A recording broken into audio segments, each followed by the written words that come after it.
I played hide and seek with my son and found something terrifying. Written by Robert Mort. During quarantine, my 4-year-old and I played a lot of hide and seek.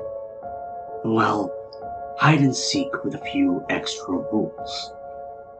Rule number 1. I'm the only one that hides. He doesn't want to. Rule number 2. I have to call out "you who" every few minutes. Otherwise, he'd never find me. And rule number 3. When he gets close, I pop a hand or foot out of my hiding spot, and he shrieks, "I see your feet, ahahaha." 4-year-olds are really stupid, okay? And I didn't exactly have the money to buy him a ton of toys. We just moved into this house a few weeks ago. The rent took up nearly my entire paycheck. I got all the furniture from Free Cycle. We ate beans and rice often, and I was still driving around a 20-year-old car. Hide again! But it's almost bedtime. Please? Okay, but only one game, okay? Go count in the kitchen. He ran around the corner as fast as he could. 1, 2. I ran through the living room, and then I saw it. The hall closet. Perfect. I opened the door and ducked inside. It was a tight fit, all those scratchy, furry old coats pressing against me. But it was worth it. Because the better the hiding spot, the more time I got to myself. I pulled up my phone and started browsing Reddit. Soon his muffled footsteps sounded around the dining room. I waited a minute, and when he didn't seem to be coming my way, I cracked the door. "Yoo-hoo!" I called out. Footsteps grew louder. I heard his muffled giggles as he walked towards me, and then he started going up the stairs. What an idiot! I cracked the door open a little further, just in time to see his little feet disappear from the landing. Then I shrugged. More time for me. I sat back down in the closet and pulled out the phone. "Mommy!" I heard giggle from upstairs. "Mommy, where are you?" I smiled. I wonder if a mom invented hide and seek. It's quite brilliant. You get a few precious minutes away from your child.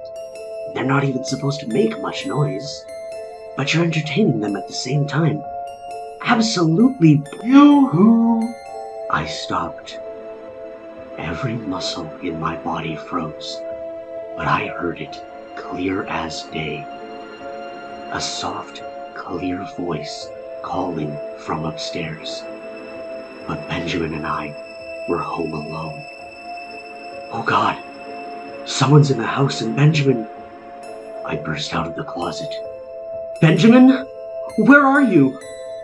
I heard Benjamin's footsteps running above me, his giggles trailing down to me. I couldn't move, couldn't breathe. "Benjamin?" I finally screamed. More giggles, and then Benjamin's voice. "I see your feet!" No! I catapulted up the steps, screaming for him. I burst into his bedroom, but he wasn't there. Just his empty rocket bed, comforter rumpled, embroidered stars staring back at me. I ran back into the hallway, spinning around. "Benjamin!" But I didn't hear any footsteps, any giggling. The house was dead silent now, and I could hear a pin drop. I ran into the guest bedroom. It was empty. I ran over to the closet, threw it open, looked up and down. Nothing. Stumbling back into the hallway, I crossed back towards my bedroom, the only bedroom left. I ran inside and flicked on the light. Empty. The pile of dirty laundry on the chair, untouched. The wardrobe hanging open, my clothes inside. The pillows piled up on each other in a heap. Heart dropping, I ran around the other side of the bed, also empty. I crouched to look under the bed. Empty. Mommy? Mommy? Relief flooded me as I heard that voice. The door to the bathroom opened a crack, and one blue eye peered out at me, wide with fear. I ran over and grabbed him, hugged him, and then hoisted him up and started out of the bathroom. His eyes were still wide with fear, and they weren't focused on my face, but the spot just over my shoulder. I whipped around. It took me a moment to see it, but then I did. I stared at the wardrobe, frozen, my heart pounding in my ears. In the shadows, poking out from underneath the hems of my dresses and coats, were 2 feet.